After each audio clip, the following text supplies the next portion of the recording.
Make them welcome around the world as they're listening today. The book of Isaiah, chapter number 38 and verse number 1. Isaiah chapter 38 and verse number 1. In those days was Hezekiah sick unto death. And Isaiah the prophet, the son of Amos, came unto him and said unto him, Thus saith the Lord, I got a word from God. Set thine house in order, for thou shalt die and not live. Then Hezekiah turned his face toward the wall and prayed unto the Lord. And this is what he said in verse 3. Remember now, O Lord, I beseech thee, how I've walked before thee in truth and with a perfect or a mature or an upright heart, and have done that which is good in thy sight. And the Bible said Hezekiah wept sore or uncontrollably. Then came the word of the Lord to Isaiah. Isaiah's already told him he's going to die, so he's on his way back home. And he just told the king of Judah that he's going to die, and God stopped him and said, Hey, verse 5, why don't you do me a favor? Go back to Hezekiah's house and say to Hezekiah, Thus saith the Lord God of David thy father, I heard thy prayer. I've seen thine tears. Behold, I will add to thy days 15 years. Hezekiah was the son of a wicked king named Ahaz. That was his dad. But Hezekiah turned out right, which gives a biblical truth that all of our children could understand, and that is this. It doesn't matter what kind of environment you come out of or what kind of environment you were raised in, you can live for God if you want to.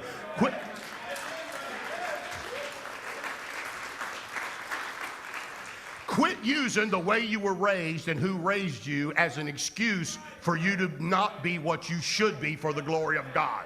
Hezekiah was raised in a godless atmosphere. He began to reign over Judah, which was the southern part of Israel, when he was only 25 years old. He reigned over Judah, which the kingdom had split, for 29 years. And the Bible declares in 2 Kings 18 that he was more zealous and conscious of the things of God than any other king prior to him.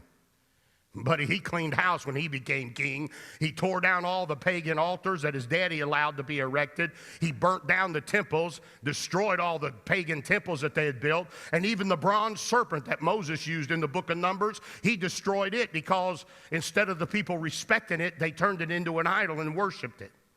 It was his father Ahaz that had nailed the doors of the tabernacle of the temple shut. And it was him that went back and opened up the doors of the temple again. He was the first king that reinstated the Passover, according to 2 Chronicles chapter 29. There were two prophets that were witnessing during the days of Hezekiah. It was Isaiah and Micah. They were the only two prophets that were prophesying during his 29-year reign. And under his godly leadership, Judah experienced a great move of God, and the southern part of Israel had revival. It seemed like everything was going perfect, and they couldn't have had a better king. Then out of nowhere, at the age of 39, Hezekiah had a sickness that was about to take his life. When I studied the theologians of the Bible, many of them believed that he had the same cancer of boils that Job had in the book of Job, while others believe that he suffered from an internal amount of tumors that we would calculate today and declare it as what we call cancer. The word that nobody likes to hear. So why would I take a whole service on a Sunday morning and broadcast around the world to deal with just one sickness that's in our land, this thing called cancer? I'm dealing with it because this year alone, 1.8 million Americans will find out they're suffering from this disease. That means every day when you get out of bed, 4,800 people find out they've got cancer. This year, out of every 100,000 men in America, 440 of them will find out they have cancer. Out of every 100,000 women in America, 166 of them will find out they have cancer. Believe it or not, more men die of cancer than women each year, even though women can get various other kinds of cancer that men cannot. In 2016, over 15.5 million people survived their cancer. In 2017, over 15,000 little adolescent children got cancer in America, and before the year was over, 2,000 of them had died. Today, while we're sitting in the convenience of this church, cancer is still the leading cause of death worldwide. Think about this. In the United States of America, 50% of all women in America will have cancer in their lifetime. 33.5% of all men in America will have cancer in their lifetime. There is not a family within the walls of this church that any of us have not been affected somewhere in our family by this thing called cancer.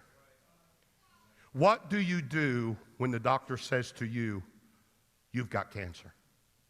I'm glad God gave us an illustration of a godly leader in the Bible that teaches us what we can do, because think about it. 1 out of every 2 of you sitting in my presence right now or listening over television, internet, live stream, Roku, YouTube, 1 out of every 2 of you that are listening to me will have cancer in your lifetime. One oncologist said to me, it's not if you're going to get cancer. He said, if you live long enough, you will get cancer. It's not if, it's just a matter of when. So it's not the fact that I can stop cancer from coming, but I want to know biblically, if it's affecting 50% of a whole nation, surely don't you think it's right that a man of God would take one Sunday morning and say, look, this is a real issue. This ain't a virus, by the way. I'm talking about cancer. I ain't talking about no drumped up virus. I'm talking about something that'll take half this country out of the world. I'll never forget, I was having throat surgery done in Texas years ago. And the surgeon, he was working on my throat, and the Spirit of God, while I was laying on the operating table, he said, witness to that man. Well, he had a knife, and he was right by my jugular vein. And I'm thinking to myself, what if this dude's a Muslim? And I start talking about Jesus, you know, one slip of the blade, and I'm home. So I said, Lord, I'll witness to him when he's done, because, you know, I can defend myself. He said, I want you to tell him about Jesus. So he's doing the surgery, and I start telling him about Jesus. And he started telling me how he was converted in medical school, how he became a Christian. He said, I don't usually do this because I'm so busy, but after surgery, I need to speak to you. I said, sure. So I was in the recovery room, and he came in, and he pulled out a stainless steel stool, and he sat down beside me. He said, I want you to know something, preacher. You're the only preacher I've ever done surgery on that ever witnessed to me.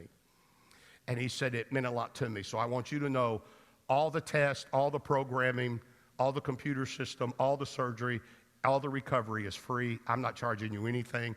If you're that bold for Jesus. But he said, can I ask you a favor? I said, well, sure. He said, in the room next door to me is a 32-year-old woman. Her mother and her 2 little babies are in the waiting room waiting. I did a double mastectomy on her a few months ago. We thought we got all the cancer. We've done a CAT scan on her, and I'm about to go in the room and tell a 32-year-old woman that she is covered in cancer. She is so far gone that there is not a treatment known to man that will even extend her life. It's from her brain down to her toes. She's eat up. She thinks she's coming to get a good report that the cancer is gone. And I'm not sure I know how to handle this. And I was just wondering, with you being a preacher and a psychologist, would you go in the room and help me with this lady? Never seen her before in my life. We walked in the room, and there sat a beautiful blonde-haired lady, 2 little kids. You could hear them playing out in the waiting room. The doctor sat down and said the surgery went well, no infections, no nothing like that. And she said, well, the CT scan you did the other day, well, what did it show? And he said, ma'am, I'm sorry, but you've got cancer all over you. And it was silence that seemed like an eternity. And she yelled, no! I've got 2 babies. She said, well, what's the treatment? What are we going to do? How do I get started? How are we going to fix? He said, ma'am, I'm sorry. I have no place to start, and I have no place to stop. You're covered in cancer. She said, well, how many years have I got? Have I got enough time to raise my kids? Can we do something? He said, ma'am, we're not talking years. We're talking months. I thought I had heard people cry before, but I never heard such weeping and wailing in all of my life. After she was exhausted with tears and soaking wet from perspiring, she jumped up and ran out in the waiting room and slid on her knees and grabbed both them little kids and wrapped them in her arms and began to weep. And I knew that in just a couple of months, those little kids would view the body of their mama in a casket. What are you going to do when the doctor sets you down and says, you got cancer? Not your neighbor, not your parents, not your grandparents. You got cancer. We got over 10 people sitting here today with cancer in their bodies. As a pastor, how do I tell you to handle that? Oh, it's a cheap thing to walk by and say, hey, I'm praying for you. Sounds spiritual, but to be honest, I feel like it's cheap. So I want to give you something from the Bible. God gave us a Bible for a reason. It's to help you no matter what comes your way in your life. So I want to deal with cancer today. I hate it. It's out of hell. And I'm looking forward to the day when God puts it back in hell where it belongs. Because we're going to a city where nobody will ever hear you've got cancer again.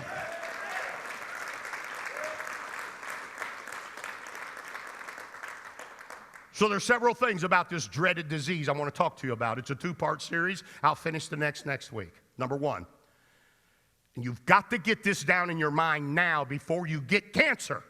Number one, people that love God do get sick. People that love God do get sick. You study the life of this king. He sought God's will and favor, the Bible said, like no other king before him. His heart was to please God and to serve his people, and he did for 29 years. His love for the Lord was so powerful that his love alone turned a pagan nation into revival, and they wept their way back to God. No one would ever question his fiery zeal, his sure dedication, or his humble transparency to God. Yet in the midst of a revival, in the middle of his reign, God allowed cancer to smite his royal body of flesh at the peak of his youthful life. Now, why would I bring this out in cancer? And I'll tell you why. I am sick and tired of these renowned worldwide preachers telling everybody that if you love God, you never get sick, you never have problems. I tell you, I'm sick of that crowd. Dr. Billy Elder is here today. I preached his wife's funeral 9 months ago. His wife died of cancer. A godly woman, a good woman. She loved the Lord, followed her husband. 8 months ago, that boy looked at his mama in a box and closed the lid. That teenage boy sitting right there. You think I'm going to walk up to that teenage boy and say, your mama died because she didn't love God? Your mama died because there was sin in her life? Your mama died because she wasn't holy before the Lord? That's the stupidest thing I've ever heard in all of my life. I ain't putting up with that nonsense here. You can be godly, you can be holy, you can be sold out, you can be totally dedicated. That does not immune you from physical afflictions. I do believe in living holy. Most people think I'm a holiness preacher. I live holy, I live clean, I live right. But holiness doesn't guarantee me health. I'm not being holy so that I can have health. I'm just glad I got health, and while I'm healthy, I'm going to live holy. Amen. People that love God can get sick. I don't know how many times I've went beside the bed of cancer patients and they've said to me, because of what's been ingrained in their mind, Brother Kid, what have I done wrong? Have I sinned against God? Am I out of the will of God? Because it's been so ingrained in them with philosophy and denominationalism and the religion that they were raised in, that they believe that if you get saved and you love God, that you live to be old and you always have a lot of money and you live in a big house and you can have limousines. And all that may sound good to a television preacher raking in $1 billion a year through raping people out of their Social Security checks. But the truth is, that ain't in the Bible.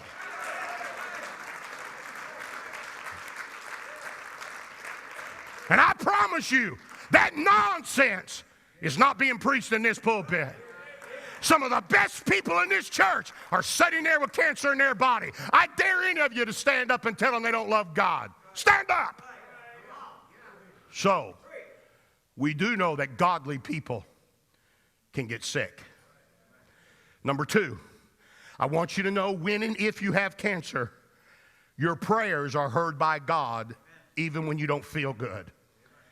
When Hezekiah found out he was going to die, the Bible said he turned over to the wall. The reason why he turned over is he was bedridden. He couldn't get up.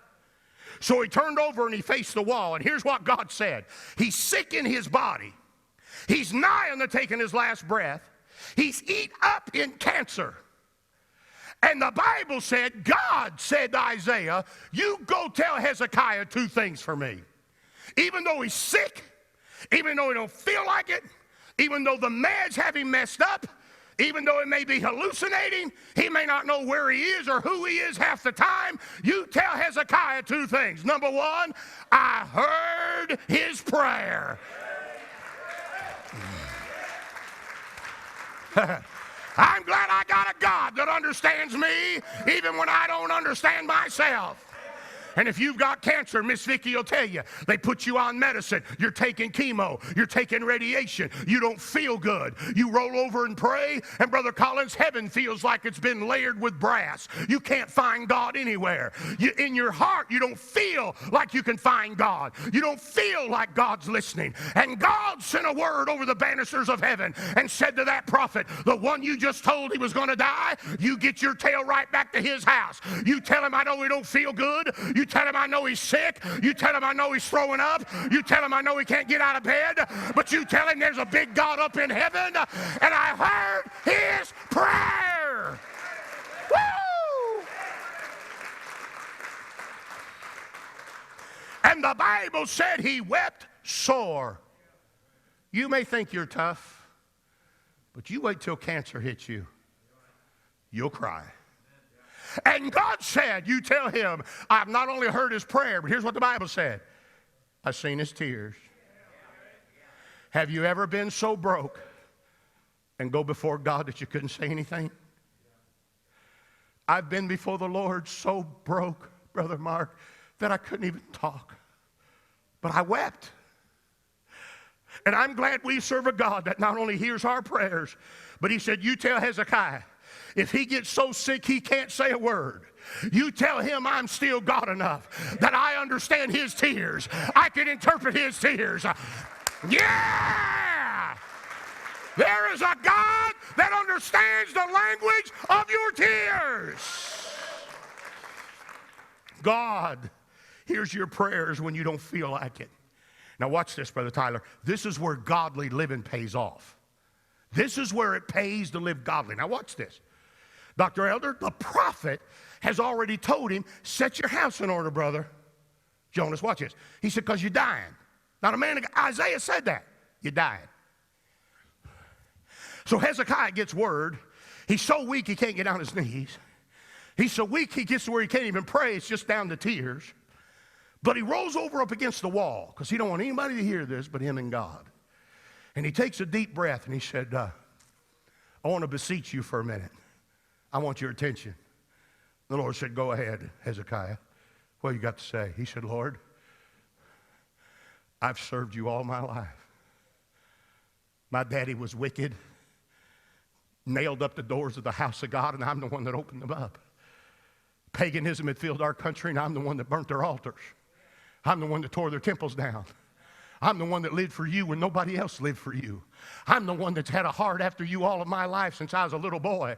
And because of my dedication to you, the whole nation's experiencing revival now. This is where godly living pays off. The only reason why God gave him 15 more years was because when he had health, he didn't blow it smoking pot, sleeping with whores, riding around town, getting drunk, messing his life up, stealing. He didn't go around rioting, burning buildings down, and looting stores when everybody, oh yeah. Let me say that again. He didn't go around burning down buildings and looting the Target store. He had a heart for God. And when he got sick, God said, you know what? That's right. Bless God, you lived for me when nobody else wanted to. You stood for me when nobody else wanted to. I'm going to tack 15 years onto your life. Don't you tell me, brother, it's not worth serving God. It gave Hezekiah 15 more years of his life. I'll tell you, young people, you'll never go wrong serving God all the days of your life. So God hears our prayers even when we're sick. Miss Susie's a member of our church. And they called me to the hospital. Her husband, Gaines, called me. He said, preacher, they did open heart surgery on my wife, and it's not going good. Her oxygen level's going down. Something's wrong with her heart. She's on a ventilator. Brother Randy, you were going here then. And he said, they've called the family in. It's over.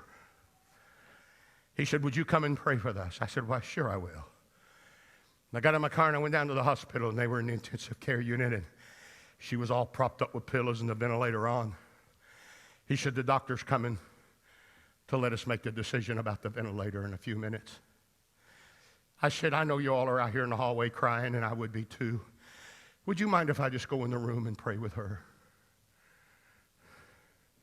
I went inside that intensive care unit, buzzers and machines everywhere, ventilator breathing for her. And I loved Miss Susan. I reached over and I grabbed her little bony hand. And the Holy Ghost brought a verse of Scripture to my mind. This sickness is not unto death, but for the glory of God, that the Son of God might be glorified thereby.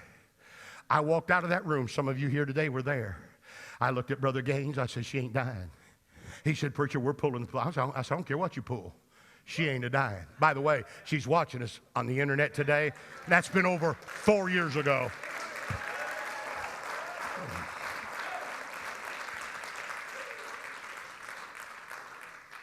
Miss McCarty's here today.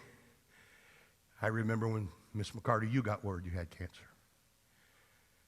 I went up to the hospital, and she was sitting on the side of their bed, and she said, my God, preacher, what do you do?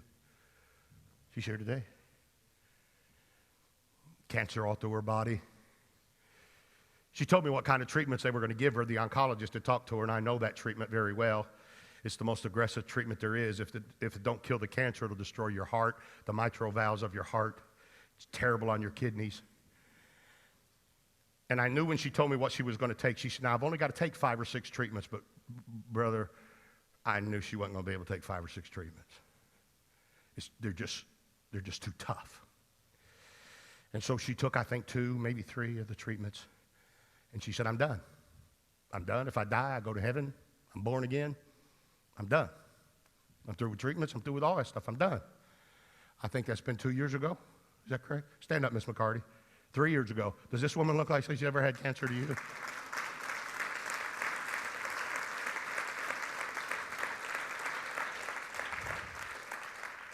And I've seen her so low that she'd lay in the bed and beg God to let her die. God hears our prayers. Miss Vicky's here today. Stand up, Miss Vicky. Miss Vicky came to me 3 years ago and said, preacher, I'm eat up in cancer. They give me a couple of months to live. 3 years ago. She came forward. Our men anointed her with oil. The doctor said, I don't understand it. She still eat up with cancer. She helped us make 3,500 masks for cancer patients. And she goes to the gym. My God, she's going to the gym. Hey! I'm telling you, we serve a prayer answering God.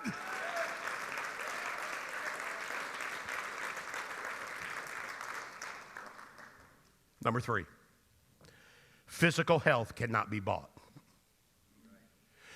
Brother Anderson, if you will study the life of Hezekiah, God blessed him, man. I mean, materially speaking, this guy had everything. I mean, his chariot had tilt bridles, cruise control, 4-hoof drive jackasses, pinstripe white wall tires. I mean, this guy's chariot was decked. This guy had money. I'm talking, brother, he had rooms full of gold, rooms full of silver, rooms full of garments. We're talking about a multi-millionaire. But it did not keep him from getting cancer.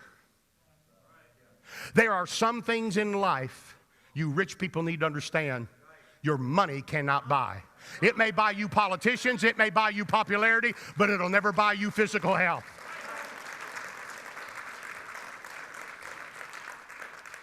Steve Jobs was born February 24th, 1955.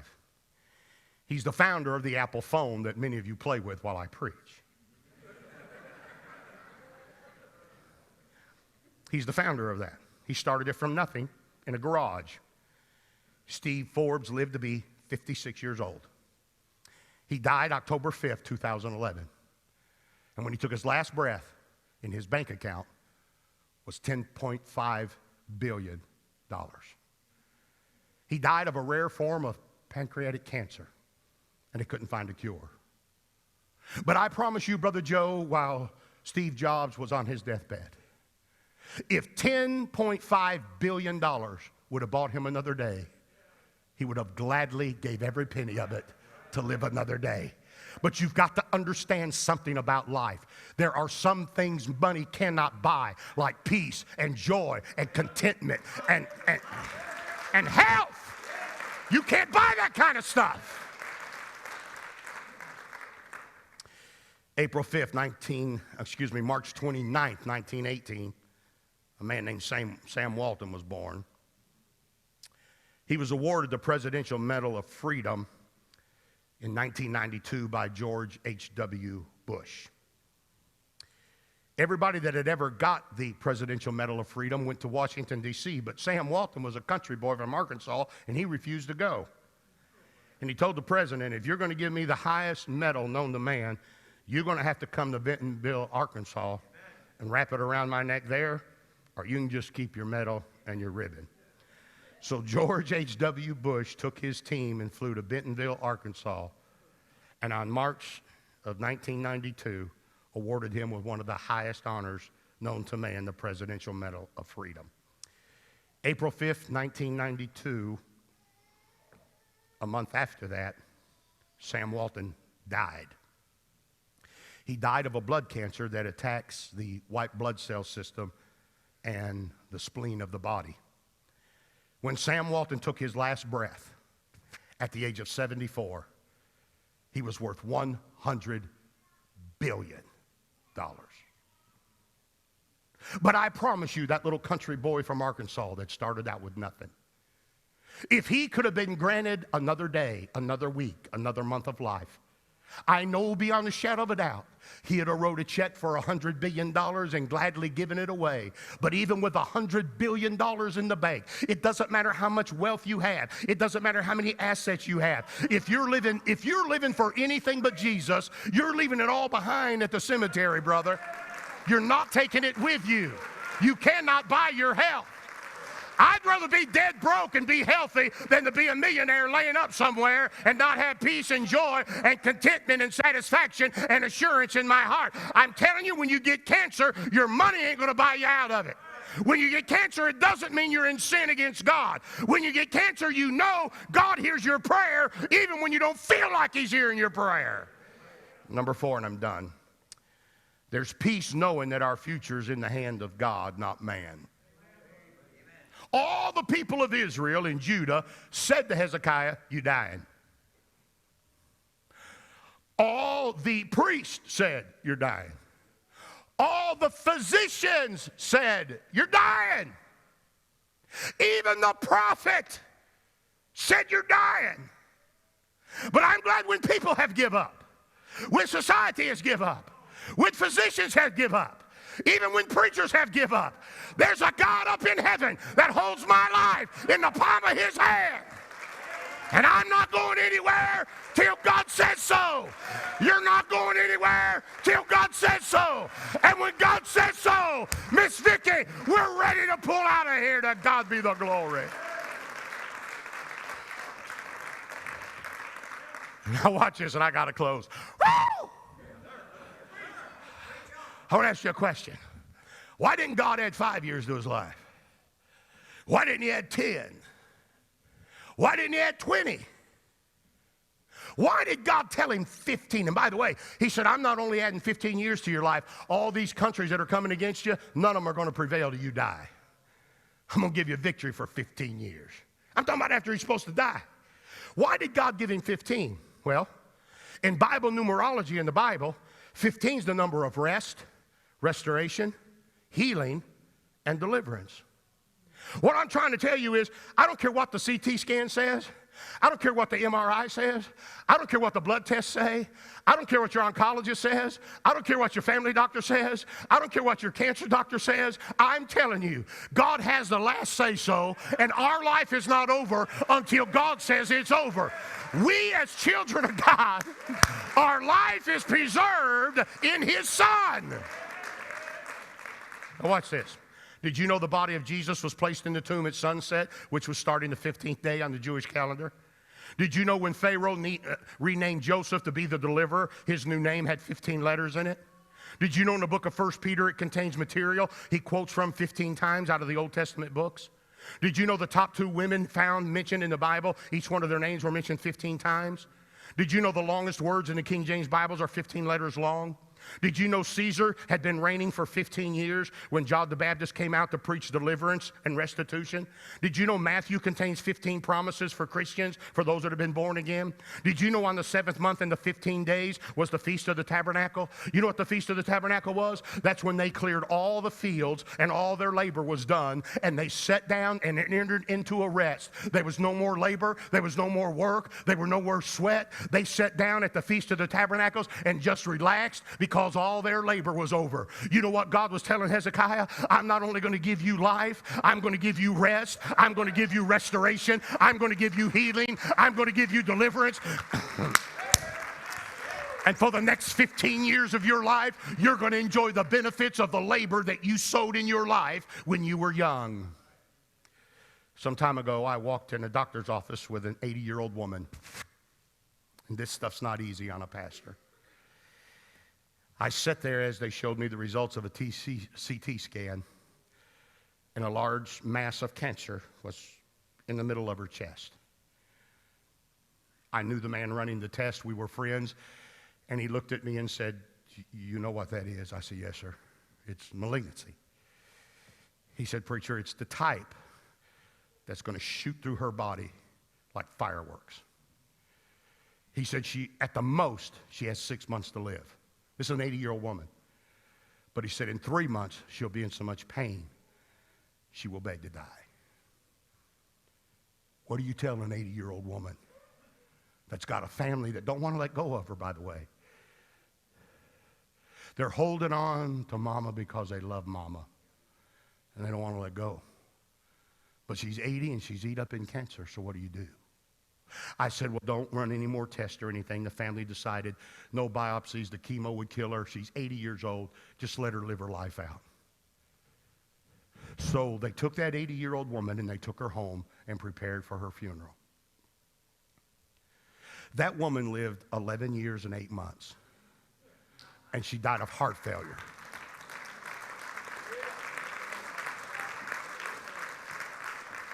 And I know that story's true because it was my mama.